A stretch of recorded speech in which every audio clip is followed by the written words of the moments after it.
El olor a diésel y a metal caliente era el perfume de mi vida. Estaba recostado sobre una carretilla, con el cuerpo a medias bajo el chasis de un tráiler Kenworth, luchando con un perno de la transmisión que se negaba a ceder. Cada músculo de mi brazo protestaba, la grasa negra cubriéndome hasta los codos. Era mi santuario, este taller ruidoso y caótico en las afueras de Monterrey. Aquí, los problemas tenían solución. Una pieza rota se reemplazaba, un motor ahogado volvía a rugir. Todo tenía una lógica, una razón de ser. Lástima que las familias no funcionaran con la misma claridad. Mi celular vibró en el bolsillo de mi overol, el zumbido insistente perforando el estruendo de una llave de impacto cercana. Lo ignoré. A esta hora, solo podía ser una llamada sin importancia. Pero la vibración no cesó. Con un gruñido de frustración, deslicé la carretilla hacia afuera. Limpié una mano en un trapo ya tieso de mugre y saqué el teléfono. La pantalla iluminó un nombre que me heló la sangre más que el viento de diciembre que se colaba por el portón del taller: papá. Mi padre, Armando, no llamaba. Él enviaba mensajes de texto, cortos y directos, usualmente para señalar algún error que había cometido o para recordarme alguna obligación familiar que seguramente había olvidado. Una llamada a mitad de mi jornada laboral significaba una sola cosa, un monólogo. Y yo sería el público cautivo. Respiré hondo, preparándome para la tormenta. ¿Bueno? Contesté, tratando de que mi voz sonara casual. Gael, su voz era tan rígida y formal como siempre, como si estuviera dictando un memorándum. Te llamo por lo de la Nochebuena. Sentí un nudo en el estómago. La Nochebuena. Llevaba semanas esperando esa noche. No por mí, sino por Tadeo, mi sobrino de 6 años, el pequeño motor que mantenía mi mundo en marcha. Sí, claro. ¿Qué pasa? ¿Necesitan que lleve algo? ¿Más sillas? Hubo una pausa, un silencio calculado que usaba para crear tensión. Lo conocía bien. Tu madre y yo hemos estado hablando, comenzó, y supe que estaba mintiendo.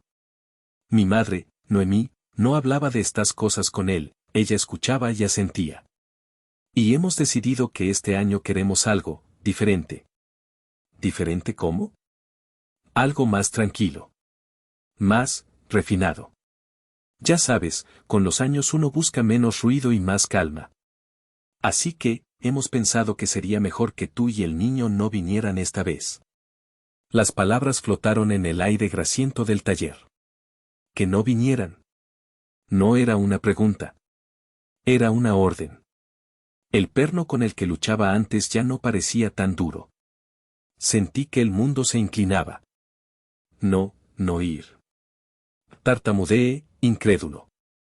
Pero Tadeo. Papá, Tadeo ha estado practicando cómo decir feliz Nochebuena sin trabarse. Quería sorprender a mi mamá. Hizo un dibujo para ella. Habrá otras navidades, Gael, dijo, su tono despectivo, como si los sentimientos de un niño de 6 años fueran una molestia menor. Además, será para después. Ya sabes cómo son los niños de ruidosos en las reuniones de adultos. Reuniones de adultos. Refinado. Calma. Eran palabras código. Eufemismos para una verdad que me había golpeado toda la vida, yo no encajaba. Mi trabajo, mis manos sucias, mi vida en una colonia obrera, mi sobrino que no era mi hijo biológico, todo en mí era un recordatorio de que yo era la rama torcida en su árbol genealógico perfectamente podado. Entiendo, mentí. Mi voz sonó hueca, extraña. Sabía que lo harías. Eres práctico, dijo, y la ironía casi me hizo reír. Me llamaba práctico cuando acababa de destrozar el corazón de su único nieto. Bueno, te dejo. Tengo cosas que hacer. Que pasen unas fiestas tranquilas. Y colgó. Sin un adiós, sin un lo siento. Simplemente colgó, dejándome de pie en medio del taller, con el teléfono en la mano y un silencio ensordecedor en la cabeza. La llave de impacto de mi compa Bruno se detuvo. Su cabeza se asomó desde el otro lado de un motor. ¿Todo bien, compa? Tienes una cara como si te hubieran dicho que los Rayados van a descender. Tragué saliva, tratando de deshacer el nudo en mi garganta. Mi papá, dije, y la palabra me supo a ceniza. Acaba de desinvitarnos a Tadeo y a mí de la Nochebuena. Bruno dejó caer su matraca. El golpe metálico resonó en el concreto. ¿Qué ese cabrón hizo qué? Mi mundo se reducía a dos lugares, este taller y mi pequeño departamento de 2 recámaras en Santa Catarina. No era San Pedro Garza García, donde vivían mis padres en una casa que siempre parecía demasiado silenciosa y limpia, pero era nuestro hogar. Mío y de Tadeo. Tadeo llegó a mi vida como un pequeño huracán de tristeza. La hermana de mi exnovia, su madre, murió en un accidente de coche en la carretera a Saltillo. El padre biológico era una sombra, un hombre en un papel que nunca se había molestado en aparecer. De repente, a los 27 años, me encontré siendo la única figura paterna para un niño de 4 años que acababa de perderlo todo. La gente me decía que era una locura, que era demasiada carga. Mis padres sugirieron otras opciones, un eufemismo para el DIF.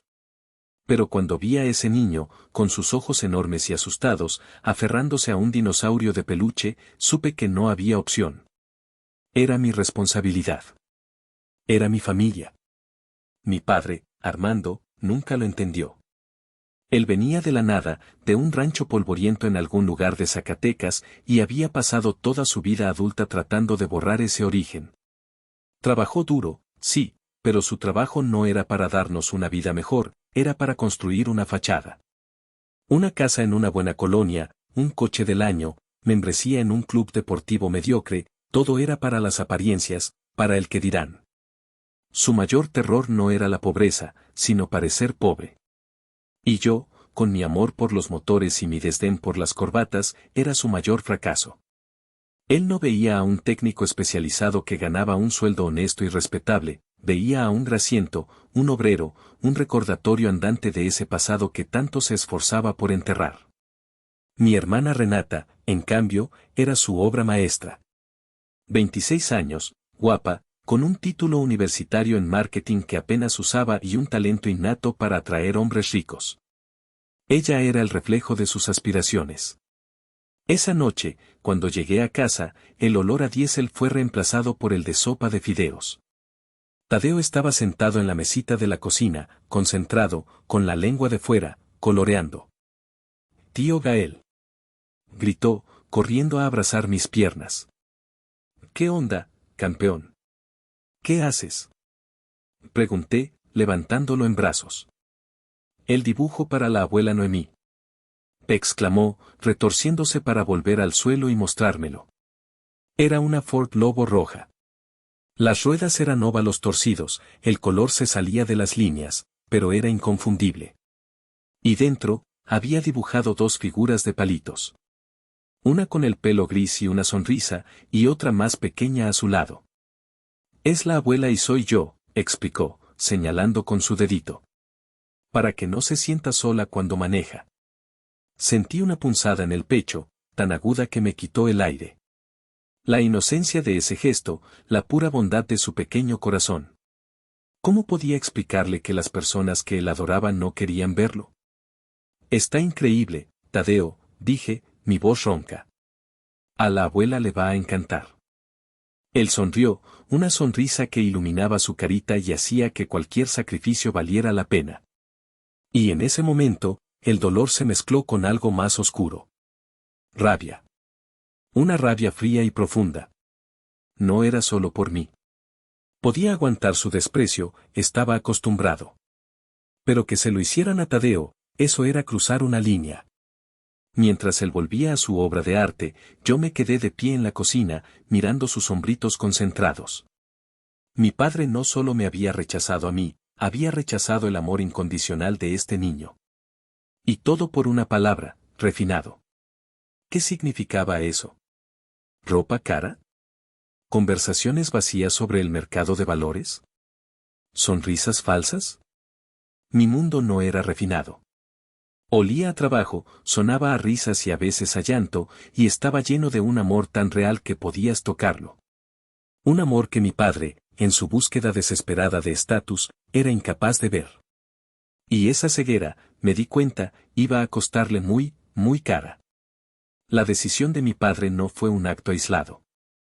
Fue la última pieza de una colección que yo llamaba mi museo de agravios, una galería mental de momentos que definían mi relación con él.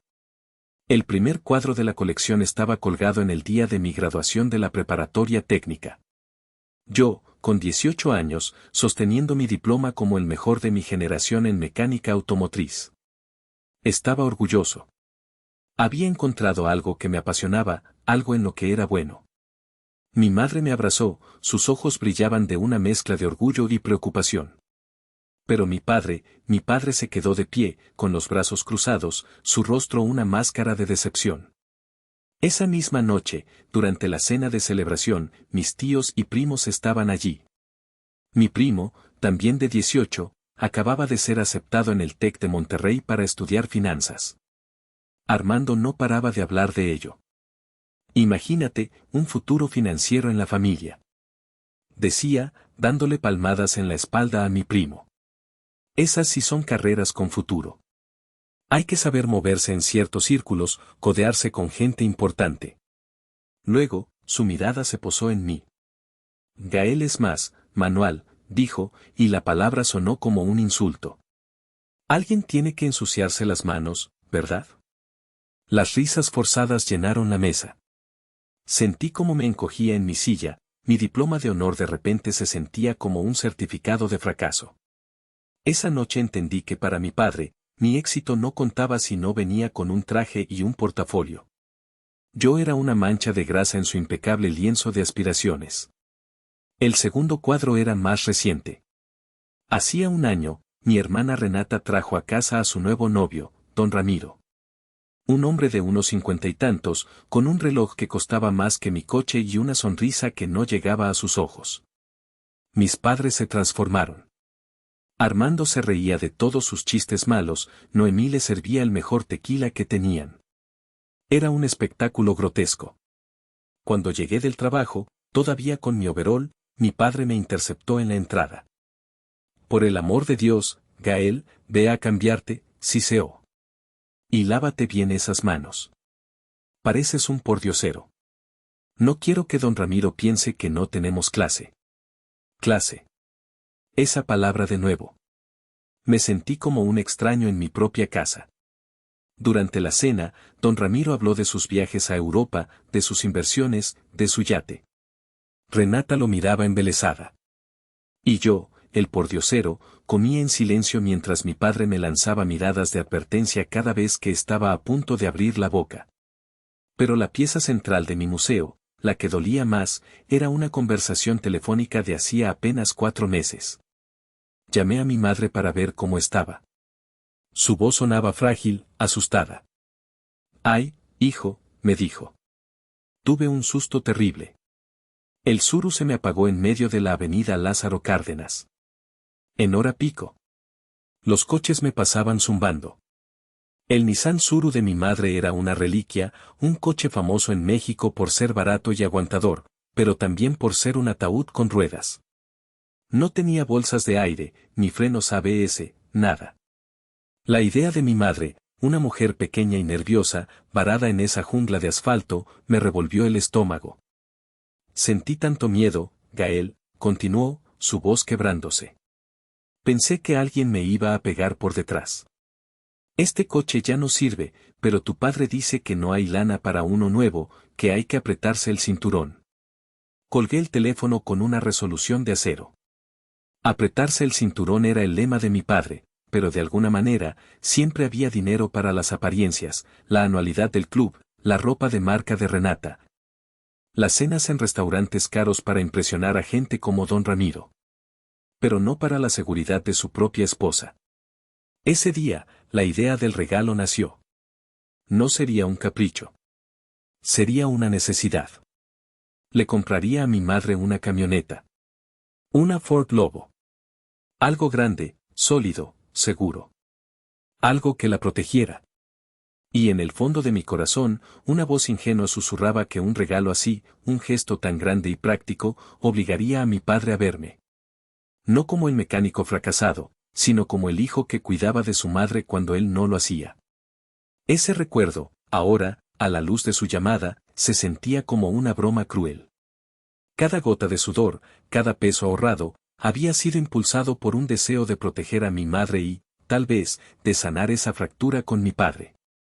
Y él, con unas pocas palabras frías, había tomado todo ese esfuerzo y lo había tirado a la basura. La decisión estaba tomada.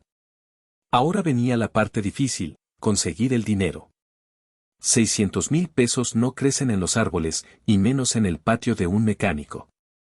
Mi sueldo en la empresa de transportes era bueno, cubría la renta, la comida, la escuela de Tadeo y nos dejaba un pequeño colchón para emergencias. Pero no era suficiente para un gasto de esa magnitud. Así que me convertí en un fantasma. Un fantasma que olía a aceite de motor. Mis días comenzaban a las 5 de la mañana. Preparaba el desayuno y el almuerzo para Tadeo, lo dejaba en la escuela y me iba al taller. Mi turno oficial terminaba a las 6 de la tarde, pero esa era solo la primera mitad de mi día. En cuanto checaba mi salida, cruzaba la calle al taller de mi compa Bruno. ¿Listo para el segundo round, campeón?, me decía, pasándome un café recalentado. Bruno me dejaba usar una de sus fosas para hacer trabajos por mi cuenta. Reconstrucción de transmisiones, ajustes de motor, frenos, cualquier chamba que cayera. Clientes que sus mecánicos no podían atender, conocidos, amigos de amigos. La voz se corrió rápido, Gael te lo deja como nuevo y te cobra lo justo. Trabajaba hasta la 1, a veces las 2 de la mañana. Llegaba a mi departamento de puntillas, apestando a solvente y a cansancio. Me duchaba en la oscuridad para no despertar a Tadeo y me metía en la cama. Dormía 3, quizás 4 horas. Y a las 5, la alarma sonaba de nuevo. Mi dieta se convirtió en un chiste triste. Atún enlatado, sopa Maruchan, huevos con tortillas. La carne se volvió un lujo. Vendí mi vieja consola de videojuegos, la que usaba para relajarme después de que Tadeo se dormía. Vendí mi caja de herramientas personal, la buena, la que había armado pieza por pieza desde que era un aprendiz. Me quedé solo con lo esencial para el trabajo. Cada peso contaba. Los fines de semana, que antes eran para llevar a Tadeo al parque o al cine, se convirtieron en más trabajo.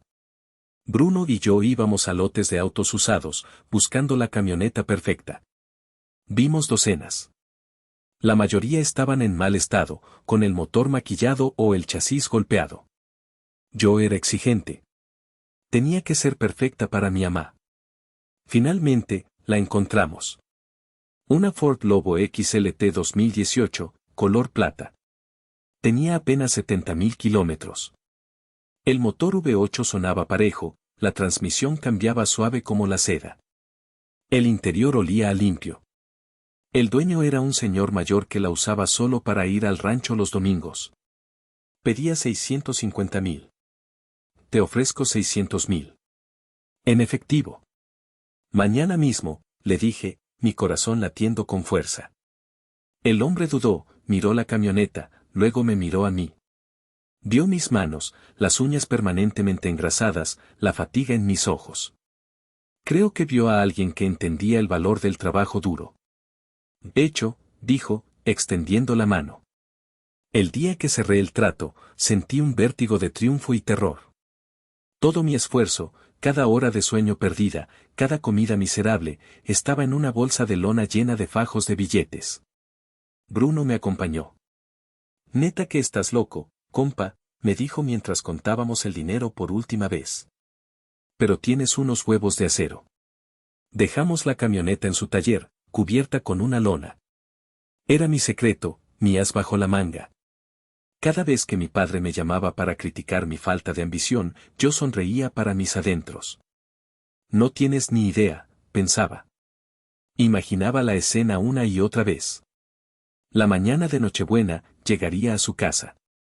Estacionaría la Lobo en su cochera con un moño rojo gigante. Tadeo correría a la puerta con una cajita que contenía las llaves. Vería la cara de mi madre, sus ojos llenándose de lágrimas de alegría. Y vería la cara de mi padre, su expresión de asombro, de incredulidad. Finalmente, tendría que admitir que su hijo, el mecánico, el fracasado, Había hecho algo extraordinario. Esa fantasía fue mi combustible durante 4 meses. Me mantuvo de pie cuando mi cuerpo pedía a gritos descansar.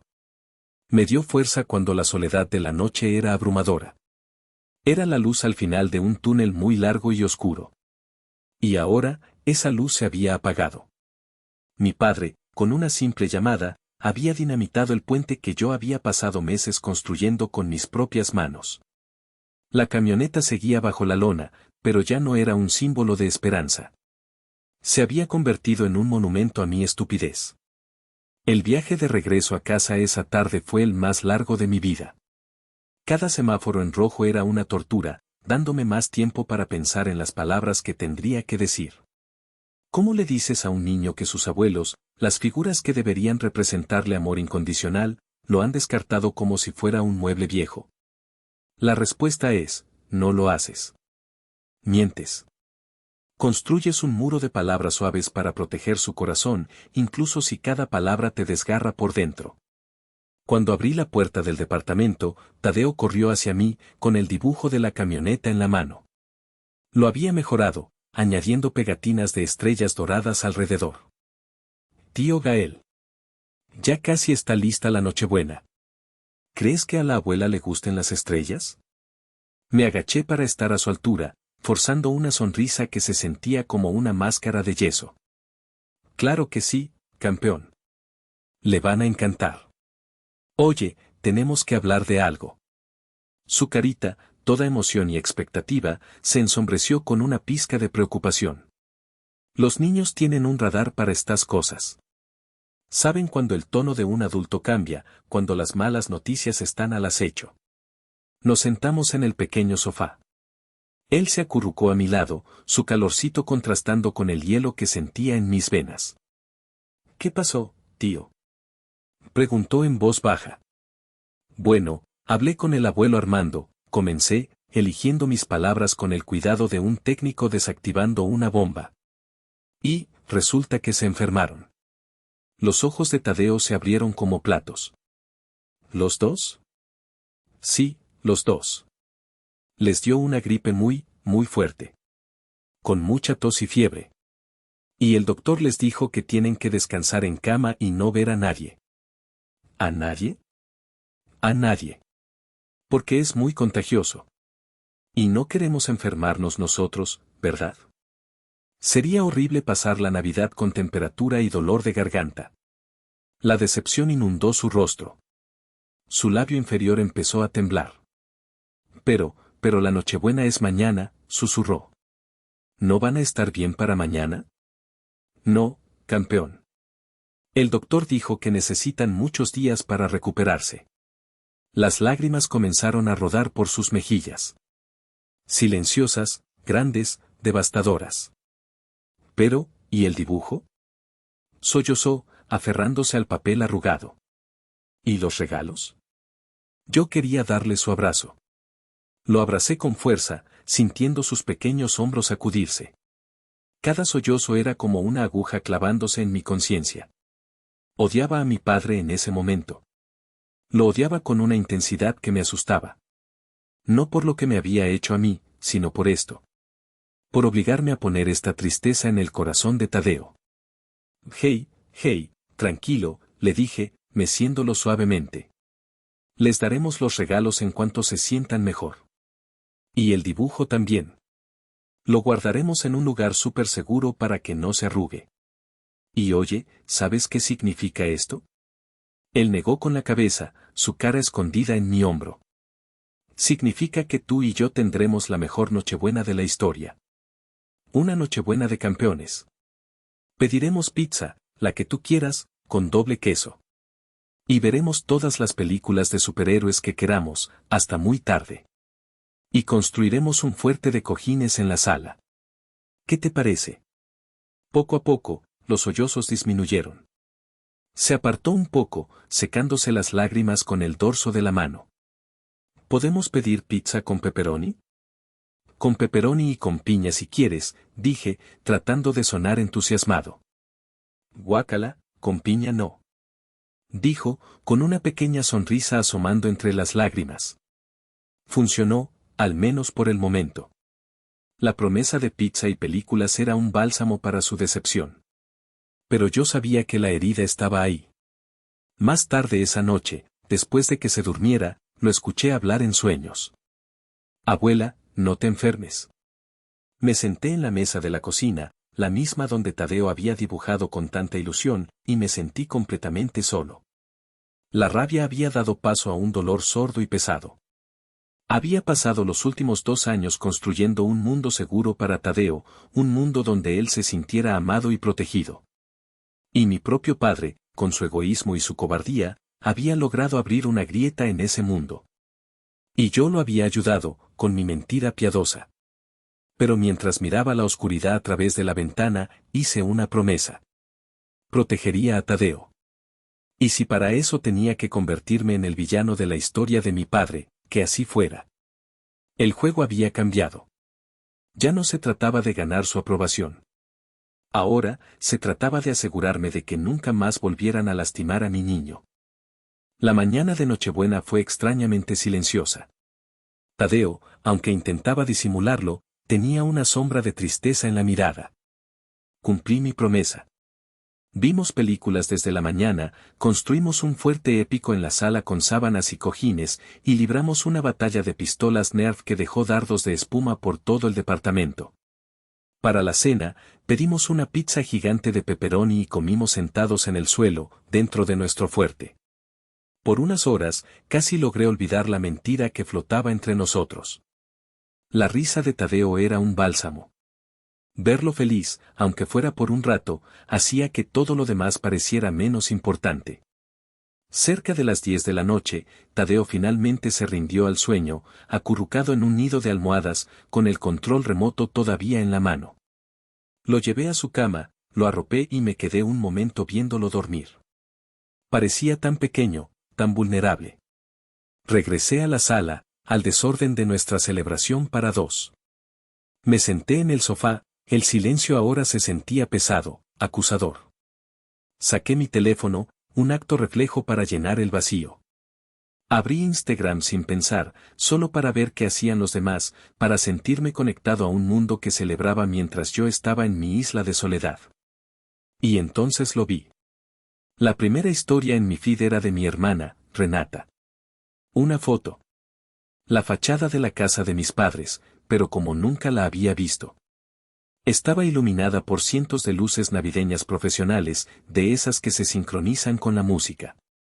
Un proyector dibujaba copos de nieve danzantes en la pared del garaje. El pie de foto decía, empezando la Nochebuena. Destellos.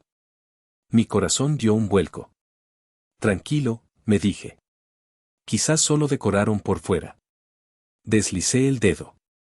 La siguiente historia. Una foto de la mesa del comedor. No era la mesa de siempre. Estaba cubierta con un mantel de lino, candelabros de plata y una vajilla que jamás había visto.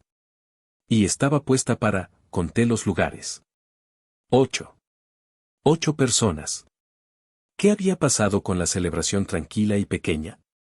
El nudo en mi estómago regresó, más apretado que nunca. Deslicé de nuevo. Y la imagen que apareció me quemó los ojos. Una foto familiar frente al árbol de Navidad. Mis padres, Armando y Noemí, sonriendo de oreja a oreja. Mi hermana Renata, deslumbrante con un vestido rojo, abrazada a un hombre mayor. Don Ramiro. A su lado, flanqueándolo, había 2 mujeres jóvenes, rubias, con vestidos de cóctel tan cortos y ajustados que parecían pintados sobre su piel. El pie de foto de Renata lo explicaba todo, o eso creía ella. Nochebuena en familia con mi amor Ramiro y sus encantadoras ahijadas. Ahijadas. La palabra me sonó falsa, hueca. Las miré más de cerca. La forma en que se colgaban de los brazos de don Ramiro no era la de unas ahijadas. Sus sonrisas eran profesionales, practicadas. Sus joyas brillaban bajo las luces del árbol. Sentí que la sangre me hervía. La bilis me subió por la garganta. No era una gripe. No era una celebración tranquila. Era una puta farsa.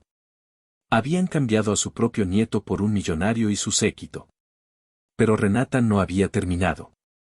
La siguiente historia era un video corto. Mi padre, Armando, riendo a carcajadas mientras don Ramiro le servía un whisky de una botella carísima. Mi padre, que siempre bebía tequila del más barato. Llevaba puesto un suéter navideño con renos parpadeantes. Armando Vargas, el hombre que una vez me dijo que los suéteres ridículos son para payasos, estaba vestido como un payaso para impresionar a un desconocido.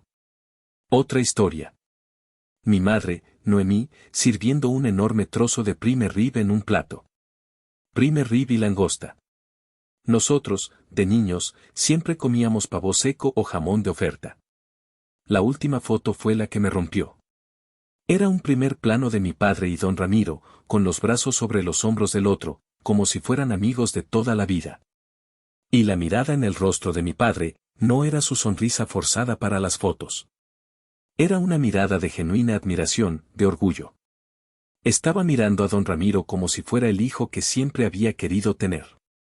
El hijo exitoso, refinado, rico.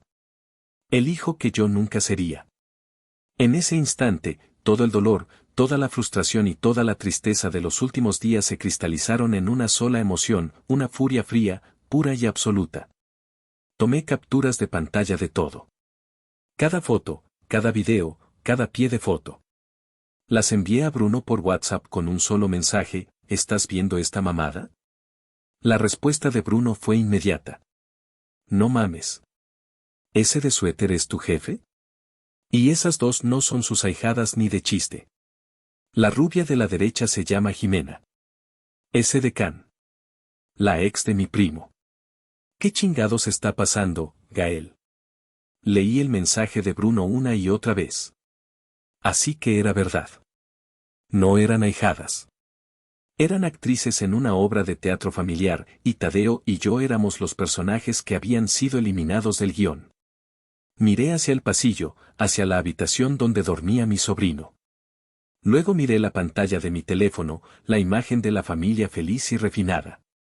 Y finalmente, pensé en la camioneta de 600,000 pesos que estaba acumulando polvo bajo una lona. Se acabó. Se acabaron las súplicas silenciosas por su aprobación. Se acabó el intentar ser suficiente. Le escribí a Bruno: voy para tu taller. Vamos a grabar un video. La rabia es un combustible poderoso.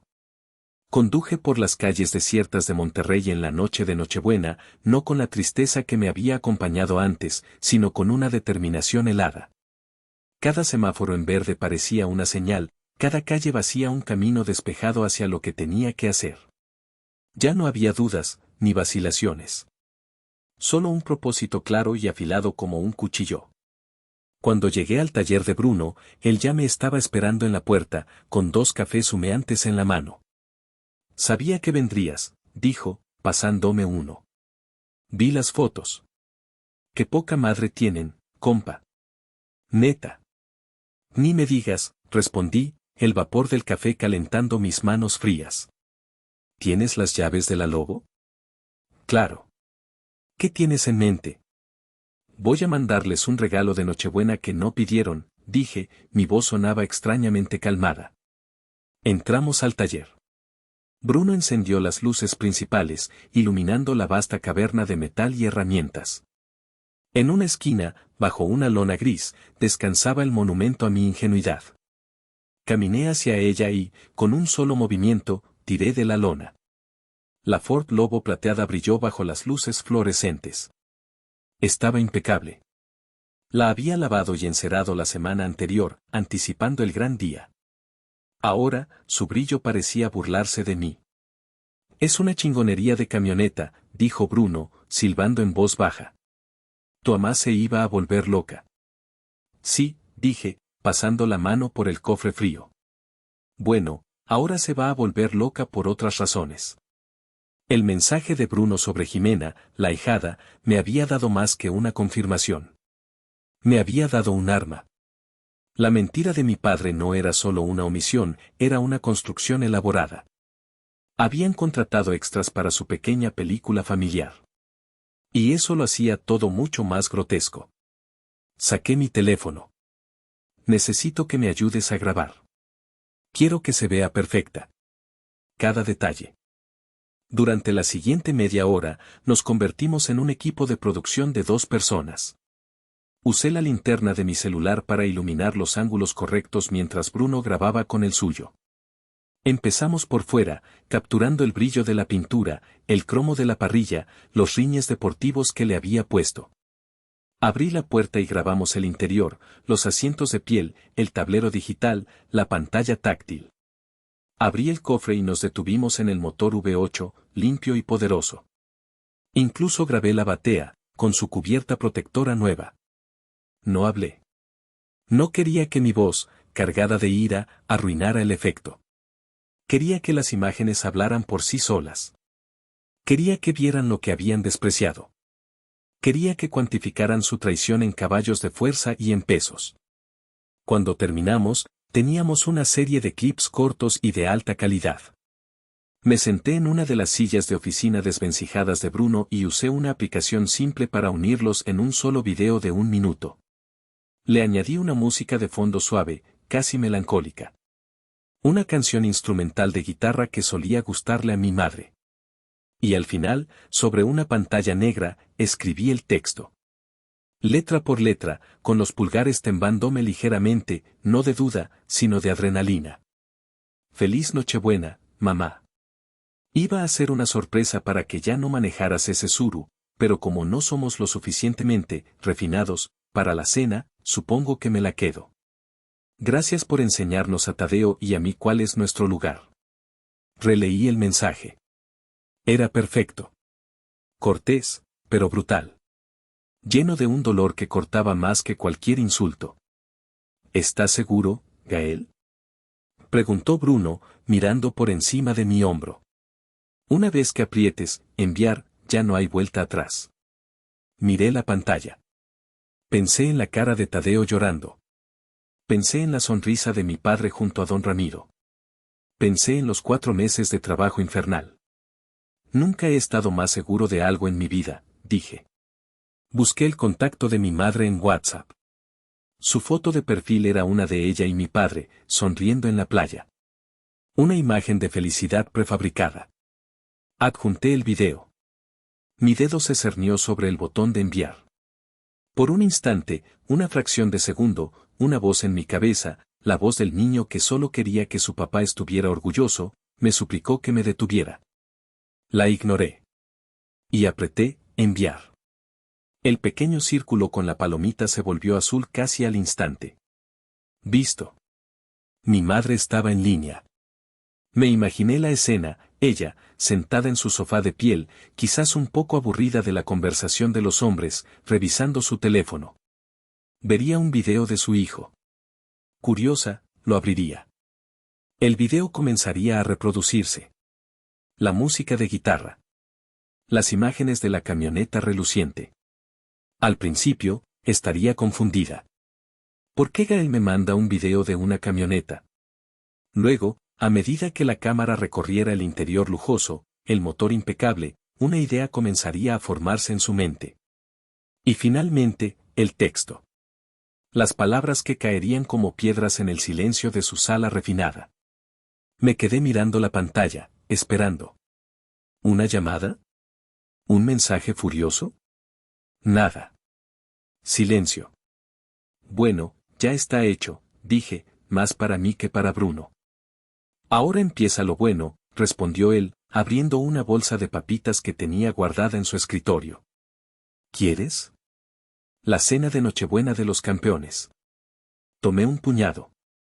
El sabor salado y artificial era extrañamente reconfortante.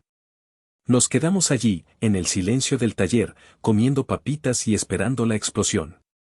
Después de unos 10 minutos de silencio tenso, decidí dar el siguiente paso. Abrí mi lista de contactos y bloqueé el número de mi padre y el de mi madre. No quería sus llamadas, ni sus reclamos, ni sus excusas. Quería que se ahogaran en el silencio que ellos mismos habían creado. Quería que la única voz en sus cabezas fuera la de su propia conciencia. Bloqueados, anuncié. Bruno asintió, aprobando. Bien jugado. Ahora no pueden hacer nada más que hablar entre ellos. Y me imagino que esa conversación va a estar buena. Nos quedamos un rato más, hablando de coches, de trabajo, de cualquier cosa para no pensar en la bomba de tiempo que acababa de activar. Pero la tensión era palpable. Cada vez que un coche pasaba por la calle, ambos levantábamos la vista, medio esperando ver el sedán de lujo de mi padre aparecer. Finalmente, decidí que era hora de irme. Gracias por todo, compa, le dije a Bruno al despedirme. En serio. Para eso estamos, carnal. Maneja con cuidado. Y manténme al tanto del chisme. Conduje de regreso a mi departamento. La adrenalina había comenzado a desvanecerse, dejando en su lugar una extraña calma. No sentía arrepentimiento. No sentía culpa. Sentía alivio. Como si me hubiera quitado un peso de encima que llevaba cargando durante 29 años. El peso de intentar ser alguien que no era para gente que no me valoraba. Cuando entré al departamento, todo estaba en silencio. Fui a la habitación de Tadeo. Estaba profundamente dormido, abrazando a su dinosaurio de peluche. Le di un beso en la frente. Su aliento olía a pizza y a inocencia. Esto es por ti, pensé. Para que nunca tengas que sentirte como yo me sentí esta noche. Me preparé para dormir, pero sabía que no podría. Me senté en el sofá, con el teléfono en la mano, actualizando mi WhatsApp cada pocos segundos, esperando ver si mis padres intentaban contactarme a través de Renata o de algún otro familiar. Pero no hubo nada. La calma que sentía comenzó a transformarse en una ansiedad punzante. ¿Y si no les había importado? ¿Y si vieron el video, se encogieron de hombros y siguieron con su fiesta? La idea era casi más dolorosa que su ira. Miré el reloj. Habían pasado 45 minutos desde que envié el video. 50. Una hora. La duda comenzó a carcomerme. Tal vez había sobreestimado el impacto.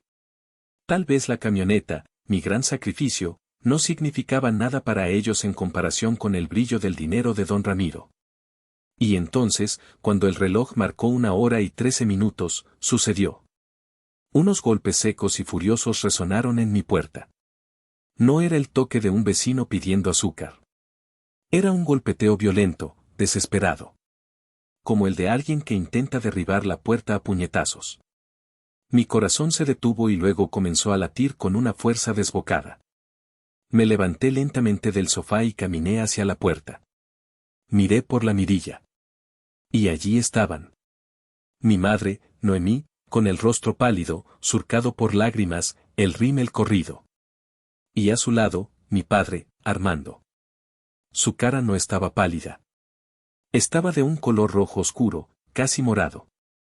Sus ojos, inyectados en sangre, me miraban a través del pequeño lente de la mirilla con una furia que nunca antes había visto. La bomba acababa de explotar. Me quedé inmóvil, mirando a través de la mirilla. La imagen distorsionada de mis padres parecía una caricatura grotesca de la ira y la desesperación. Los golpes continuaron, más fuertes, más urgentes. Gael. Abre la maldita puerta. Sé que estás ahí. La voz de mi padre, ahogada por la madera, era un rugido. Una parte de mí, el niño asustado que siempre había vivido dentro de mí, quiso abrir de inmediato y disculparse. Pero esa parte había muerto hacía 1 hora y 13 minutos. La reemplazaba un hombre que había descubierto el frío placer de tener el control. Caminé hacia la cocina con una calma deliberada. Abrí el refrigerador, saqué la jarra de agua y me serví un vaso. Bebí lentamente, saboreando cada gota fría mientras los golpes en la puerta se convertían en un ritmo frenético. Por favor, hijo, abre. Tenemos que hablar. Ahora era la voz de mi madre, quebrada por el llanto. Terminé mi agua, dejé el vaso en el fregadero y caminé de regreso a la puerta. Esperé a que hubiera una pausa en los golpes y entonces, con la voz más neutral que pude encontrar, pregunté. ¿Quién es? Hubo un silencio de estupefacción al otro lado. No juegues, Gael. Soy tu padre. Abre ahora mismo. Ah, papá. ¡Qué sorpresa! Pensé que estaban en su reunión refinada. Deja de decir estupideces y abre. Giré el cerrojo lentamente, haciendo que el sonido metálico se alargara. Abrí la puerta solo una rendija, lo suficiente para ver sus rostros de cerca.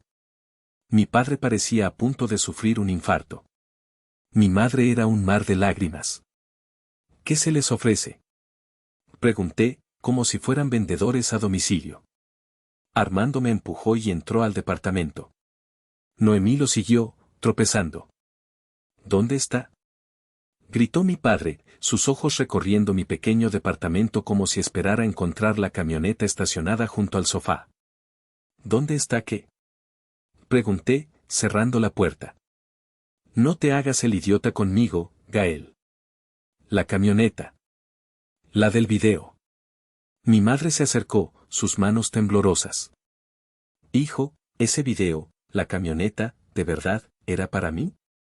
Su voz era un susurro apenas audible. La miré. Vi el dolor en sus ojos, pero también vi la complicidad. Ella había estado allí, sonriendo en las fotos. Ella había permitido que su esposo desinvitara a su nieto. Lo era, mamá, dije, mi voz fría. Era para que dejaras de manejar ese Tsuru que es un peligro. Pensé que tu seguridad era importante. Pero supongo que no tan importante como codearse con millonarios y sus ahijadas. Noemí sollozó, cubriéndose la cara con las manos. Tú no entiendes nada, bramó Armando. Era una oportunidad de negocios. Don Ramiro es un hombre importante. Conectar con él nos abre puertas. ¿Y qué puerta cerraba yo, papá? ¿La del mecánico grasiento? ¿La del padre soltero de un niño que ni siquiera es tuyo? ¿Esa era la puerta que tenían que cerrar para que su fiesta fuera perfecta? No metas a Tadeo en esto. Tú lo metiste en esto en el momento en que decidiste que su amor valía menos que una copa de whisky con tu nuevo mejor amigo. Se quedó sin palabras. La verdad, dicha en voz alta, era un arma potente. La camioneta, Gael, dijo finalmente, su voz más baja, pero no menos intensa. La compré para mi madre. Con mi dinero. Y ahora he decidido que me la voy a quedar. Eso no puedes hacerlo, dijo, dando un paso hacia mí. Era un regalo. Un regalo no se puede quitar. No te la he dado, así que técnicamente no es un regalo todavía, repliqué, disfrutando de su frustración.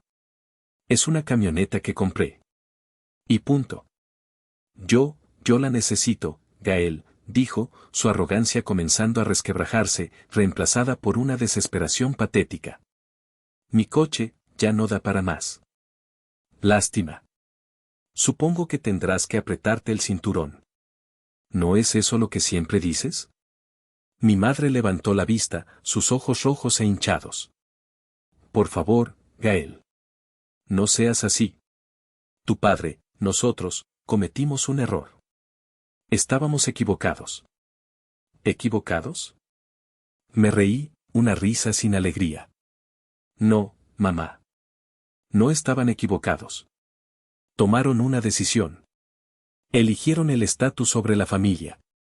Eligieron la apariencia sobre el amor. Y las decisiones tienen consecuencias. Esta es la consecuencia. Armando me miró, y en sus ojos vi algo que nunca había visto antes, impotencia. Estaba acostumbrado a tener el control, a dictar las reglas. Pero en mi pequeño departamento, en mi territorio, el poder había cambiado de manos. Esto no se va a quedar así, Gael, siseó, su última bravata. ¿Me oyes?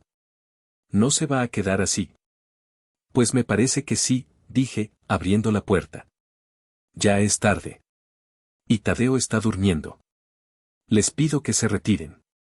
Se quedaron allí, mirándome, como si no pudieran procesar que los estuviera echando. Váyanse, dije, mi voz ahora era dura como el acero. Ahora. Armando me lanzó una mirada cargada de veneno, tomó a mi madre del brazo y salieron. Cerré la puerta y eché el cerrojo. Me apoyé contra la madera, mi corazón latiendo con fuerza. Escuché sus voces discutiendo mientras bajaban las escaleras, y luego el sonido de un coche arrancando y alejándose a toda velocidad. Me deslicé hasta el suelo, la fuerza abandonándome de repente. No sentía triunfo. No sentía alegría. Solo un vacío inmenso y helado. Había ganado la batalla, pero la guerra acababa de empezar. Y sabía, con una certeza aterradora, que mi padre no era un hombre que aceptara la derrota fácilmente. Su amenaza no era en vano. Iba a tomar represalias. La pregunta era, ¿cómo? Los días siguientes a la Nochebuena fueron de una calma tensa. No hubo más llamadas, ni mensajes, ni visitas. Era un silencio de guerra, una tregua frágil antes de la siguiente ofensiva. Llevé a Tadeo al cine, jugamos en el parque, intenté crear una burbuja de normalidad para él, pero la amenaza de mi padre flotaba en el aire como una nube de tormenta. La represalia llegó 3 días después. Era un martes. Me levanté a las 5 de la mañana, como siempre. La rutina era mi ancla en medio del caos emocional. Mientras el café se preparaba, miré por la ventana de la cocina, que daba al estacionamiento del edificio. Algo andaba mal con mi coche. Mi viejo Nissan Tsuru, mi fiel compañero de batalla, parecía desinflado. Estaba más bajo de un lado. Al principio, pensé que era una simple llanta ponchada. Una molestia, pero nada grave. Salí al aire frío de la mañana. Y entonces lo vi. No era una llanta. Eran las 4. Estaban completamente destrozadas. No eran pinchazos. Alguien se había ensañado con ellas, acuchillándolas una y otra vez, dejando largos y profundos tajos en la goma. El aire se escapó de mis pulmones. Esto no era vandalismo al azar. Esto era un mensaje. Caminé alrededor del coche, mi mente tratando de procesar la violencia del acto. Y entonces, mi mirada se posó en la puerta del conductor. El aliento se me atoró en la garganta. Grabado a llave, con letras mayúsculas, torpes y llenas de rabia, había una sola palabra: fracasado. Me quedé allí, de pie en el estacionamiento vacío, mientras el cielo comenzaba a teñirse de un gris pálido. La palabra parecía gritarme desde el metal rayado. Era la palabra de mi padre. Su veredicto final sobre mi vida, grabado en mi propiedad. La cobardía del acto me revolvió el estómago. No tuvo el valor de decírmelo a la cara de nuevo, así que lo había hecho en la oscuridad, como un ladrón, como un vándalo. Sentí una oleada de rabia tan intensa que por un momento vi todo rojo. Quería subirme a la lobo, conducir hasta su casa y derribar su portón. Quería gritarle, golpearlo, hacerle sentir una fracción del dolor y la humillación que él me había infligido durante toda mi vida. Pero entonces, la puerta de mi departamento se abrió. Tadeo salió, frotándose los ojos, con su pequeña mochila de dinosaurios ya en la espalda. «Tío Gael, ¿ya nos vamos?» Su voz inocente me ancló a la realidad. No podía perder el control. No delante de él.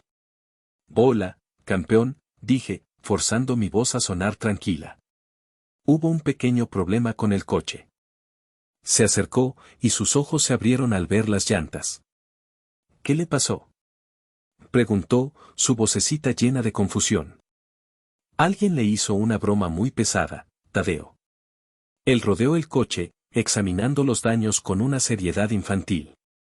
Su dedito trazó la primera letra de la palabra grabada en la puerta. «¿Qué dice aquí?» «No dice nada importante», mentí, mi corazón encogiéndose. «Solo son rayones». Llamé a Bruno. «Compa, necesito un favor». «Uno grande». «Lo que sea, carnal». «¿Qué pasó?» «Mi padre. Me destrozó el coche». Le expliqué la situación. Hubo un silencio al otro lado de la línea. «Ese hijo de», comenzó Bruno, su voz cargada de furia. «Voy para allá con la grúa». «No te preocupes, yo me encargo. Llevo a Tadeo a la escuela y luego vemos qué hacer». Mientras esperaba a Bruno, miré la palabra fracasado una vez más. Y algo dentro de mí cambió. La rabia caliente se transformó en un hielo afilado. Mi padre pensaba que con esto me había doblegado, que me había puesto en mi lugar. Qué equivocado estaba. No había destruido mi espíritu. Había destruido mi coche. Y al hacerlo, Me había dado la justificación que necesitaba para dejar de jugar a la defensiva. Se había acabado el responder a sus ataques. Ahora, era mi turno de atacar. Él había elegido el campo de batalla, la humillación pública, la destrucción de la propiedad, la guerra sucia. Bien. Yo sabía jugar a ese juego. Pero a diferencia de él, yo no necesitaba esconderme en la oscuridad. Iba a hacerlo a plena luz del día. Y no iba a usar una llave. Iba a usar su propio mundo, su obsesión por el estatus y las apariencias, como un arma en su contra. Cuando Bruno llegó, yo ya tenía un plan. Un plan detallado, metódico y absolutamente despiadado. ¿Qué vas a hacer, Gael? ¿Vas a denunciarlo? Me preguntó Bruno mientras enganchaba a mi pobre Zuru a la grúa. Negué con la cabeza, una sonrisa fría dibujándose en mis labios. No. Denunciarlo sería un pleito legal. Aburrido y largo. Yo voy a hacer algo mucho peor. Voy a hacer que se arrepienta, no ante un juez, sino ante el único público que le importa, el de la gente refinada. Un mecánico conoce su ciudad de una manera íntima. Conoce las calles que destrozan las suspensiones, los talleres que hacen trampa y, lo más importante, conoce a la gente. La red de mecánicos, refaccionarios, hojalateros y vendedores de coches es un mundo pequeño donde la información viaja más rápido que un mensaje de WhatsApp. Y esa red iba a ser mi primer movimiento. El costo de reparar mi Zuru fue un golpe duro, 4 llantas nuevas y la repintada de la puerta sumarían miles de pesos que no tenía de sobra. Pero lo vi como una inversión. Mientras el coche estaba en el taller, empecé a hacer llamadas. La primera fue a un amigo que trabajaba en el Instituto de Control Vehicular. Le conté la historia. No le pedí nada ilegal, solo que si alguien preguntaba por un Ford Lobo plateado modelo 2018, supiera que su dueño era un mecánico trabajador que se lo había comprado a su madre. La segunda llamada fue a Tony, el dueño del mejor taller en la zona de San Pedro. Mi Tony, ¿cómo estás? Habla Gael Vargas. Mi Gael. ¡Qué milagro! ¿En qué te puedo ayudar? Oye, un favorzote. Mi jefe, Armando Vargas, anda con su coche fallando. Si por alguna razón te cae por allá, nomás ten en mente que anda un poco, apretado de lana. Tony captó la indirecta al instante. Entendido, Miguel. A la orden. Pero mi obra maestra estaba reservada para el fin de semana. El domingo por la mañana se organizaba un evento llamado Cars y Coffee en el estacionamiento de un centro comercial de lujo. Era el punto de reunión de todos los amantes de los coches de Monterrey, desde los jóvenes con sus jetas tuneados hasta los señores ricos con sus Porsches y Ferraris. Y yo sabía que muchos de los amigos de mi padre, los socios de su club, estarían allí. Ese domingo, lavé y enceré la Ford Lobo hasta que parecía un espejo de plata. Le pedí a Tadeo que me acompañara. ¿A dónde vamos, tío? A un desfile de coches, campeón. Y nosotros vamos a llevar el coche más chido de todos. Llegamos al evento y, tal como lo planeé, la camioneta fue un imán de miradas. La estacioné en un lugar preferencial, abrí el cofre y dejé que la gente se acercara. Los hombres rodeaban el motor, haciendo preguntas, admirando los riñes que le había puesto. Yo respondía con calma, explicando los detalles técnicos, disfrutando del respeto genuino de otros aficionados. Y entonces, vi a mi objetivo. Un hombre mayor, vestido con ropa de golf de marca, se acercaba. Era el señor Elizondo. Una leyenda en la industria del transporte de la región, un hombre hecho a sí mismo que había empezado con un solo camión y ahora era dueño de una flota. Y, lo más importante, era conocido de mi padre. Buenos días, dijo el señor Elizondo, su mirada experta recorriendo la camioneta. Una belleza de máquina. No se ven muchas así de cuidadas. Gracias, señor. Intento mantenerla bien, respondí. ¿Es tuya? Eres muy joven para tener una camioneta así. La compré con mi trabajo, señor. Soy mecánico diésel. Sus cejas se arquearon con interés. Ah, ¿sí? ¿Dónde trabajas? Le dije el nombre de la empresa. Él asintió, conocía al dueño. Un buen mecánico vale oro, dijo. ¿Y qué le has hecho a este motor? Veo que no está de fábrica. Y ahí, supe que lo tenía. No le hablé de dinero ni de problemas familiares. Le hablé de lo que sabía. Le expliqué la modificación que había hecho en el sistema de inyección para mejorar la eficiencia del combustible, el tipo de aceite sintético que usaba para proteger el motor del calor de Monterrey. La razón por la que había elegido esos rines específicos para mejorar la estabilidad. Hablamos durante casi 20 minutos. Él hacía preguntas técnicas y yo respondía con la precisión y la pasión de alguien que ama su oficio. Vi un brillo de respeto en sus ojos. Vaya, muchacho. Realmente sabes de lo que hablas, dijo finalmente. Tu padre debe estar muy orgulloso de ti.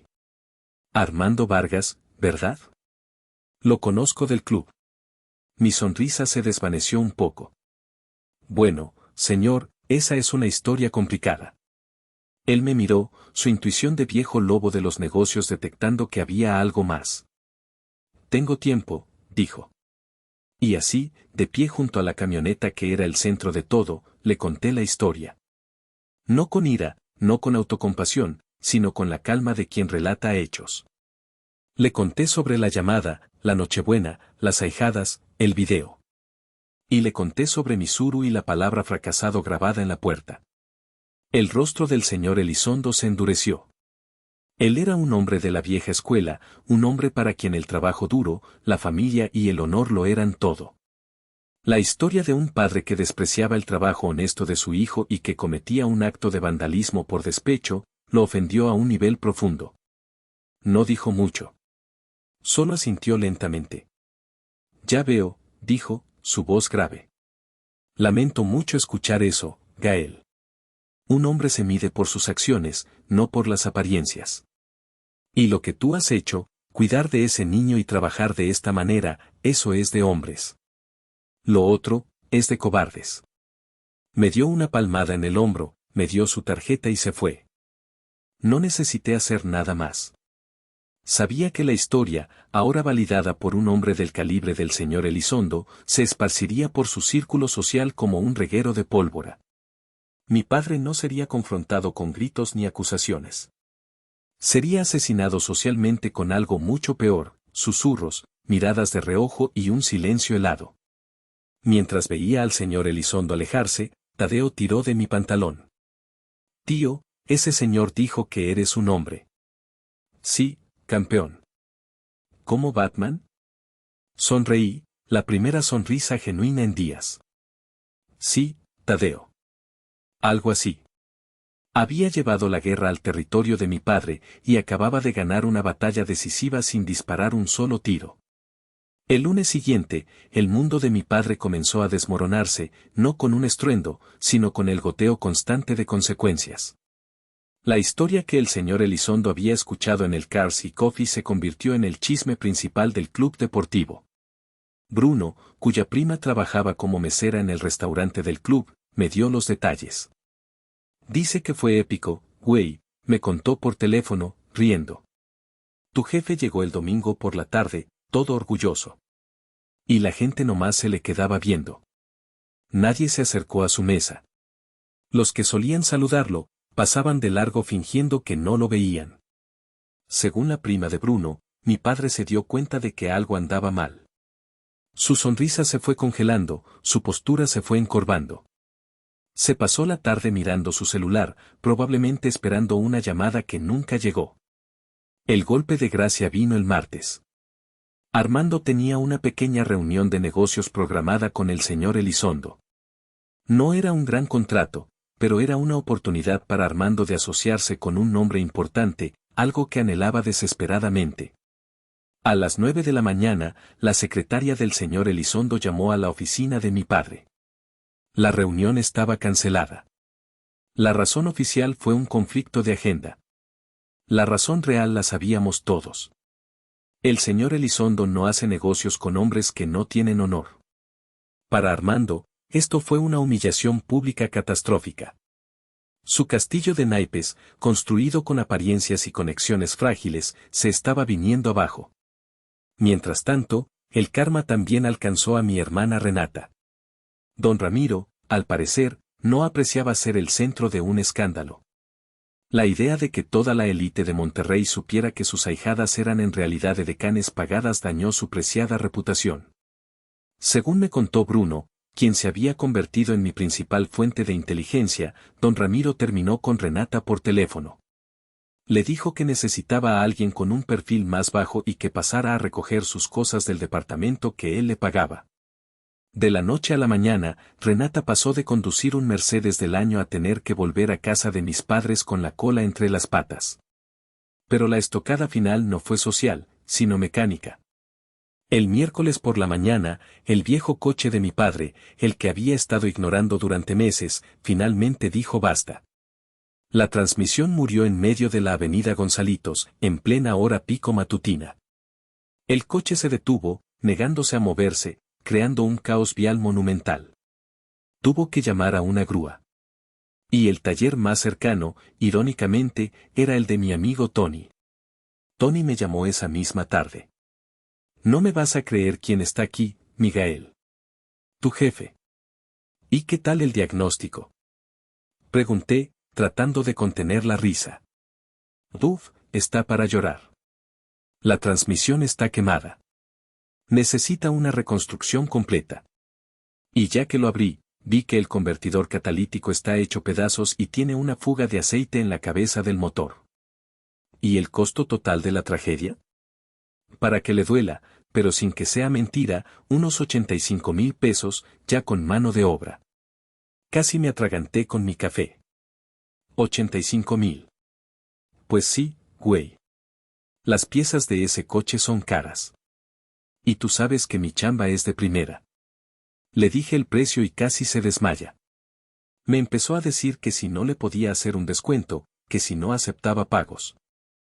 ¿Y qué le dijiste?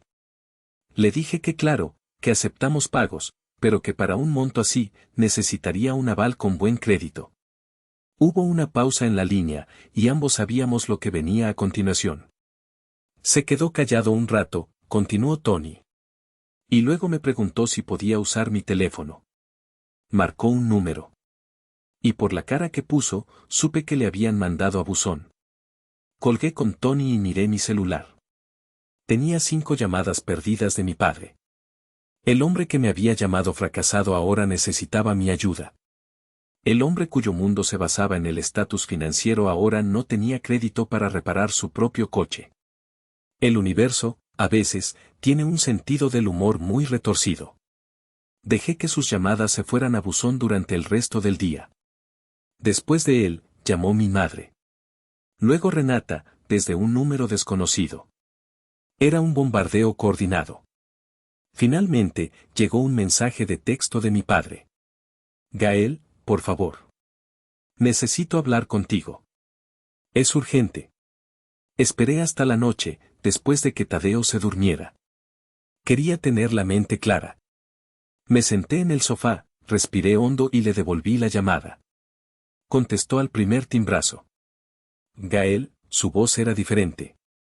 No era la voz arrogante y autoritaria de siempre. Era la voz de un hombre derrotado.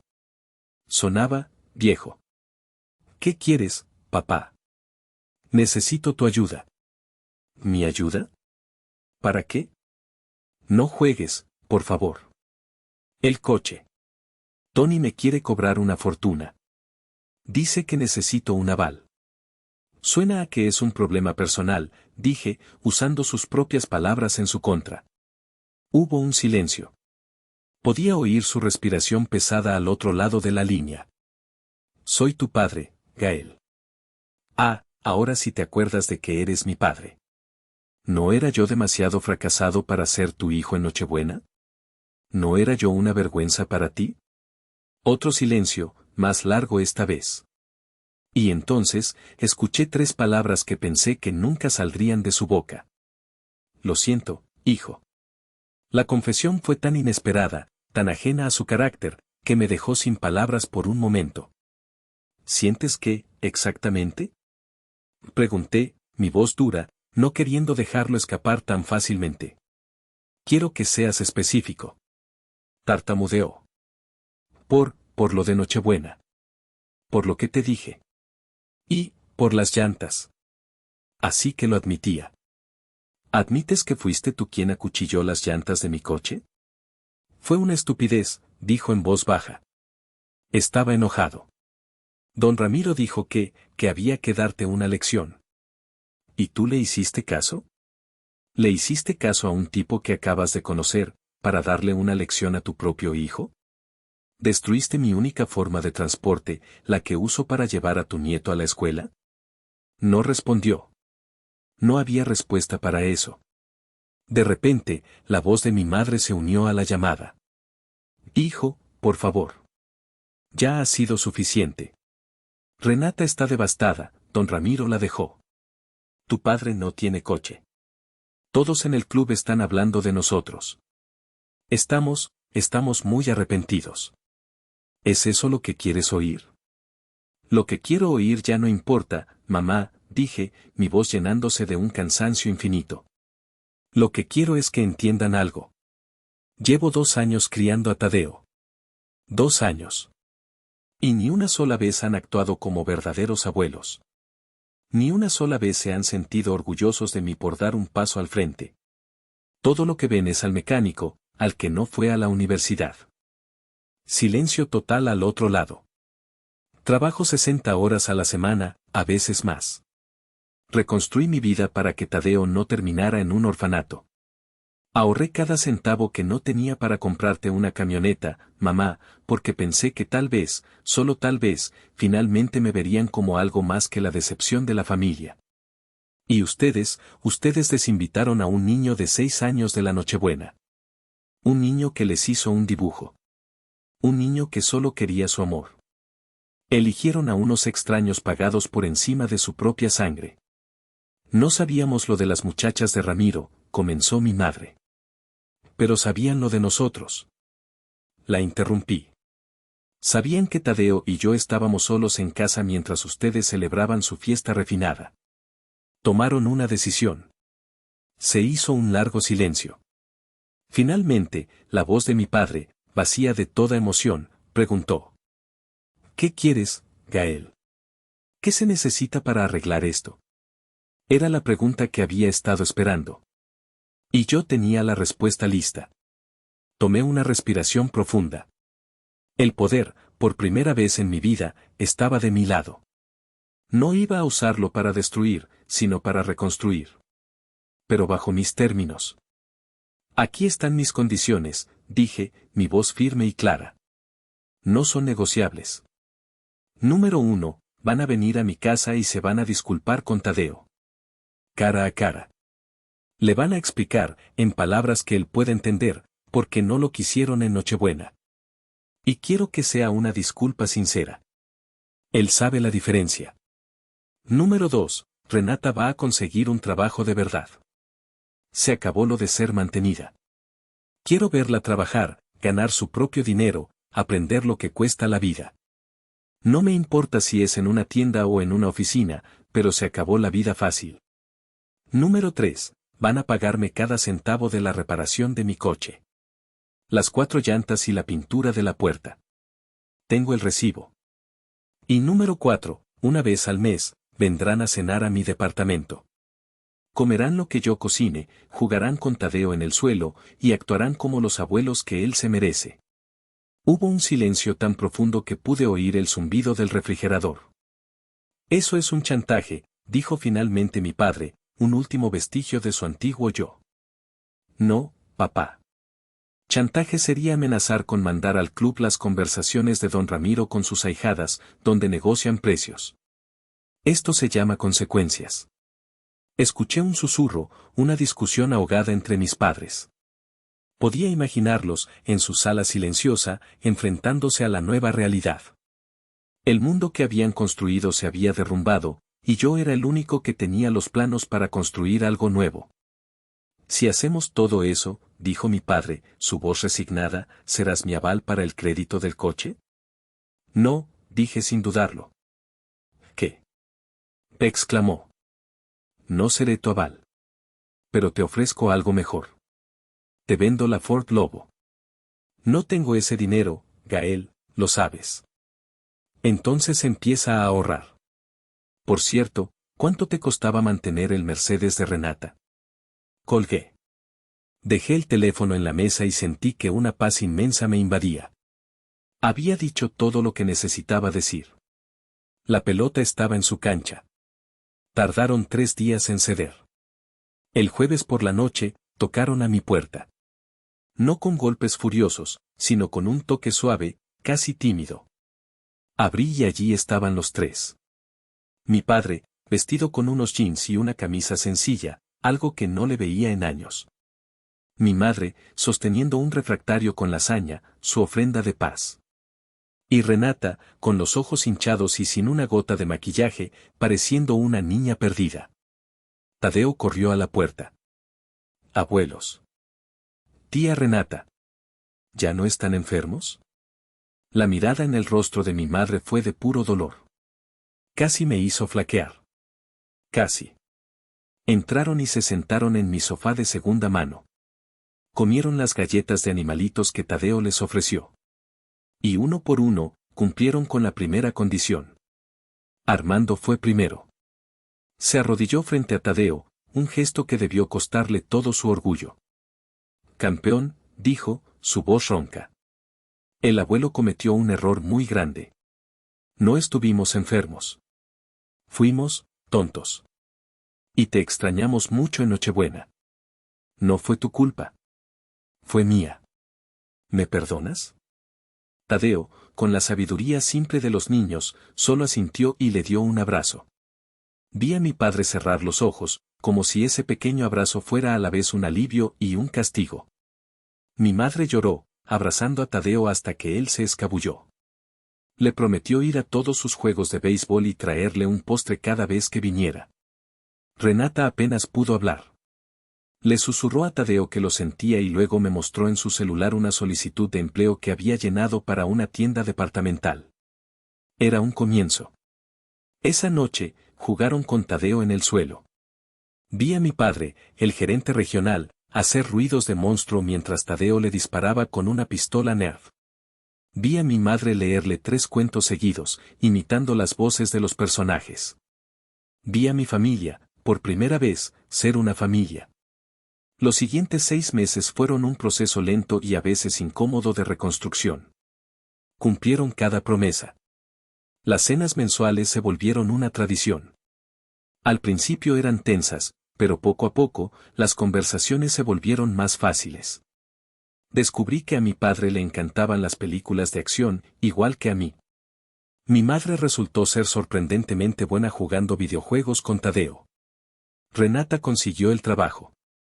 Se quejaba constantemente, pero nunca faltó. Empezó a salir con un chico normal, un electricista, amigo de un primo de Bruno. Era extraño verla feliz sin un bolso de diseñador en el brazo. Mi padre me pagó la reparación del coche, en efectivo. Y un día, mientras veíamos un partido de los Tigres en mi casa, me dijo sin que yo le preguntara, el señor Elizondo me llamó el otro día. Me dijo que tenías un buen muchacho. Tenía razón. Y yo fui un pendejo. Fue la disculpa más sincera que me había dado. Una tarde, Tadeo se cayó de los columpios en el parque. Nada grave, solo un raspón en la rodilla, pero lloraba desconsoladamente. Mientras le limpiaba la herida, mi celular sonó. Era mi padre. ¿Todo bien? Pasé en el coche por el parque y vi a Tadeo llorando. Estamos bien, papá. Solo fue un raspón. ¿Necesitas algo? ¿Que les lleve un curita, un helado? No, gracias. Estamos bien. Bueno. Dile que su abuelo dice que es muy valiente. Nos vemos el domingo. Colgué y Tadeo me miró con sus grandes ojos. El abuelo se preocupó por mí, dijo. Sí, campeón. Se preocupó. El cambio era real. Lento, imperfecto, pero real. Habían aprendido la lección. Y yo también. Había aprendido que a veces, para reconstruir una familia, primero tienes que estar dispuesto a derribarla. El Día de las Madres se acercaba. La camioneta Ford Lobo seguía estacionada frente a mi edificio, un recordatorio constante de todo lo que había pasado. Ya no la veía como un arma, sino como lo que siempre debió ser, un regalo. Un regalo que ahora tenía un significado mucho más profundo. Organicé una carne asada en el pequeño patio trasero de mi edificio. Invité a mis padres, a Renata y a su nuevo novio, y a Bruno y su familia. Era un día soleado, lleno de risas y el olor a carne en el asador. Tadeo corría por todas partes, feliz de tener a toda su familia reunida. Después de comer, pedí la atención de todos. Bueno, quiero hacer un brindis, dije, levantando mi vaso. Por las segundas oportunidades. Y por las mamás, especialmente por la mía. Caminé hacia donde estaba mi madre sentada y saqué una pequeña caja del bolsillo. Se la entregué. Ella me miró, confundida. Abrió la caja. Dentro, sobre un trozo de algodón, estaban las llaves de la Ford Lobo.